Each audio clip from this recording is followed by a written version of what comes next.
Is there another question in the audience? Someone would like to pass the mic down?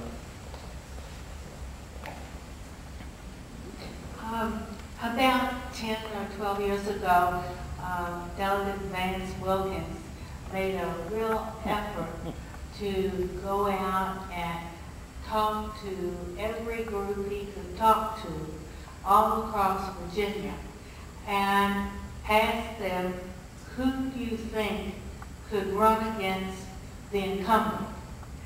And then they told him of some prominent person, and he went out and gave him cash and the backing to win, and that's how really the Republicans took the House.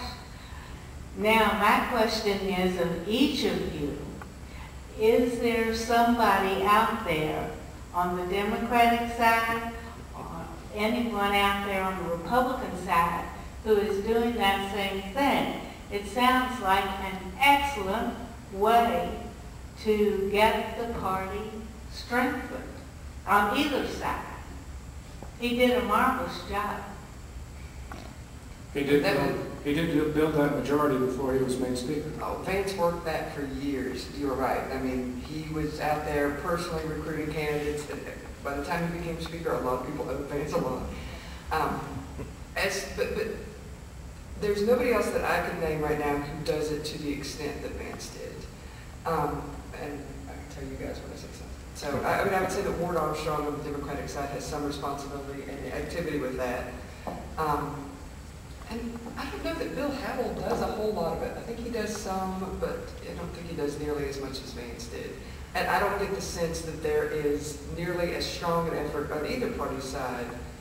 I mean, if your level of standard is how much Vance did it. I agree with Chelyen. There is always some candidate recruitment going on in both of the parties, but I've not seen anyone that was so fully involved and so obsessed with that as Vance Wilkins was. In fact, he really made that his life's work, and there's not any member of the party right now who has that same level of commitment. Of either party? I don't have anything to add. I would agree with Christina. Yeah, I mean, I wasn't around when Vance was around, but Don't ask him how old he is. Yeah. But I think one of the things you have heard from some folks in both parties have been complaints about Pat Mullins, the chairman of the Republican Party of Virginia, and Brian Moran, the Democratic Party chairman. I think there have been complaints on both sides about sort of how much they're out there recruiting candidates, whether they're doing it enough, the role that the Central Committee plays in that process. There are different opinions on that, but that's been a topic of discussion both parties.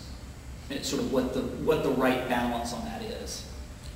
I think in the last year and the last couple of years in this election, the emphasis is much more on the Senate, though. I mean, I know you're referring to the House, and that was a different time, but, 70 people, or I don't think it's going to be 70, but, I mean, since the Democrats, since the Democrats have lost so many seats in these last election or two in the House, I feel like that all eyes are on the Senate this year, and they were last time. I mean, it's just so close. I know that the governor is really putting a lot of effort into the Senate this year, and I know that he really feels like if he could, take back the Senate in the fall, I mean, he'd have both chambers, he could really get a lot. He thinks he could really get a lot passed through in his last two sessions, but, I also know that Senator Saslow, who's the majority leader in the Senate, really feels like he can hold on. I mean, during redistricting, the number that he threw around through the redistricting process was that he could not only hold on to his majority, but he could get 24 seats. So that means he could add a couple seats. I really feel like the recruitment effort, though I do not think it's on that same level, is really all about the Senate right now. They are looking hard at who they could get on both sides, Democrats and Republicans in the Senate. Is there anyone other than Saslow or the governor who is leading the charge like Vance did in the House? Well, Tommy Norman is involved. Clearly the Senate Republicans have been discussing that they have to really challenge a couple of the Democrats.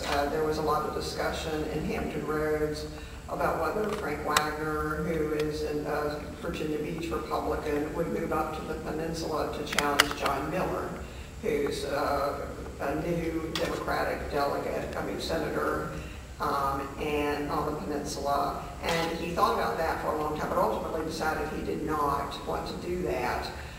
But that, the fact that they were talking about moving an incumbent state senator up to move, that they really are looking for somebody with a lot of firepower to go after a couple of these seats. So the Senate Republicans are aware that they're going to have to do some headbutts, that they have to do something really strong, and they have to have some slam dunk candidates, and they have to target weaker Democrats to do that. So they're still, it's clear that they're still trying to figure out exactly how they're going to do that there, because that didn't work out, but They're working out. they're working on it.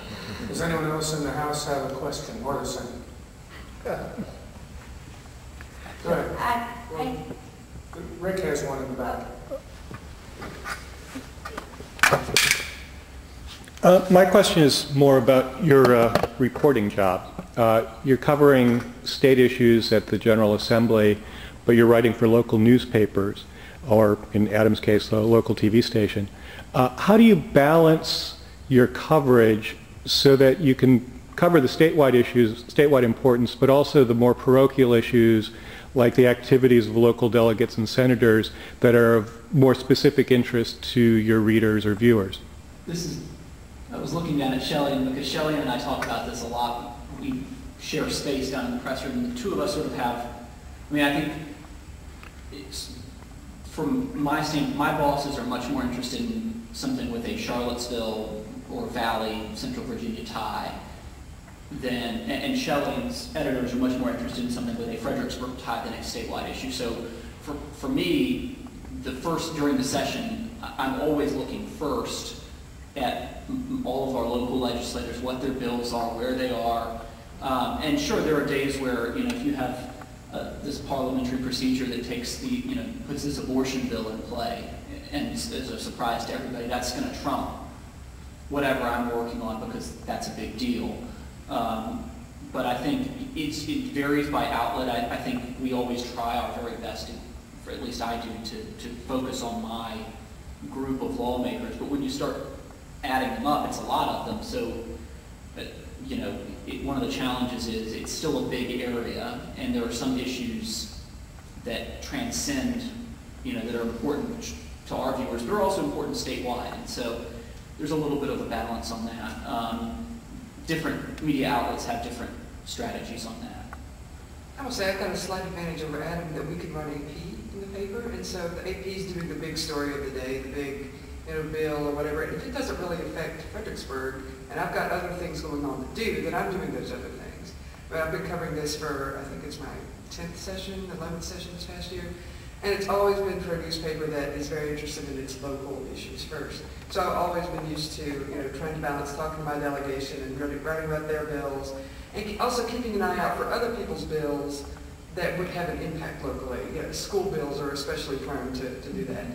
But I do try to balance that, and also do stories that everybody else is doing, stories that have a more statewide impact. And by the time you get to the end of session, say with budget, we're all sitting in the same hallway, kind of doing the same story. And all also looking through the budget for the local line items. I have the advantage that the Speaker of the House is in my area, and Ed Houck, who is the senior budget writer, is in our area.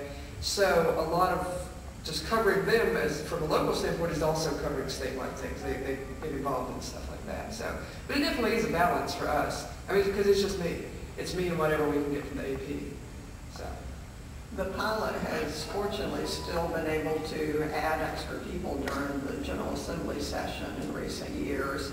So that's an exception and not a rule right now. But I used to be a reporter for the Roanoke Times, and what we would do is we would have the local issues that we would definitely cover, and then the 1 or 2 big stories of the session, and then all the kind of medium-sized stories we would let AP cover. Maybe that's gotten more difficult to make that decision because AP is also downsized, just like all media organizations have. So newspapers find themselves more often saying, we wish we could pick up this story from AP, but there's not enough AP reporters at the Capitol anymore to cover those. And so sometimes, as Delegate Toscano was asking, are there stories that get missed? And sometimes there are. It's not that we're not aware of them, it's just that we don't have enough bodies to throw at all the things that are happening. And, I mean, I'll be perfectly, there are plenty of times where there just aren't enough hours in the day. I mean, where I see a story where it's interesting, and as somebody who follows politics, yeah, I mean, during the session, it's all the time, every day. There are stories and bills out there that are interesting, but for one reason or another, I'm in the same boat that Chelyen is. It's just me to shoot the video, to write the story, to edit the video, to make the TV happen. And there are some days where you just can't do it, and you sort of begrudgingly accept the fact that as one person, you're going to miss things, and you sort of do your best to hit what you can, and the most important things, but sometimes you feel like you're rearranging the deck chairs on the Titanic a little bit. I'm in a little bit different of a boat because for a couple of reasons. One, so my region is Northern Virginia, so what's that, half of the General Assembly practically? Maybe not quite, but almost. Down in Virginia, are we returning to that era of Virginia politics where you can actually predict 2 years down the road who the nominees are going to be? Or are there surprises out there that you all see changing the scenario for a McAuliffe bowling contest? In other words, Cuccinelli. Well, I think that you can see many examples of where the person who is the front runner, assumed to be the anointed person, kind of implodes before they get there. So frankly, it's not always a good idea to be that person. And so I think that there's still certainly room for some twists and turns on that. I mean, the Senate race is pretty close now, so I wouldn't say that. But in terms of the governor's race, I think there's still time for differences and changes to happen. Well, the Senate race is already, the Post has already had a 46-46 poll between Kane and Allen. And on the governor's race, I wouldn't be quite ready to predict what was going to be on the ballot. So you all would agree that we are facing a Kane-Allen race, and that will occupy tremendous amounts of ink and press time. I'm already getting emails from them every day. So yes, I mean, Allen could do something, and Radke could have a surge or something. I mean, there's a lot of Republicans out there. And somebody could challenge Kane, but it definitely looks like a Kane and Allen race right now. And I would be surprised if that is not how it turns out. And I mean, the other thing too is that not only are they out there bugging us every day, but they're out there raising gobs of money. I mean, they're just raising an unbelievable amount of money. And so, if you think about the fact that we're 18, 19 months away from that election day. I mean, we're in for a long haul, but they're ramping up, getting into full swing here pretty soon. We're going to be so tired. On that note, I want to thank everybody for coming out. Please drive safely on your way home, and thanks for coming out to our reporter panel this evening.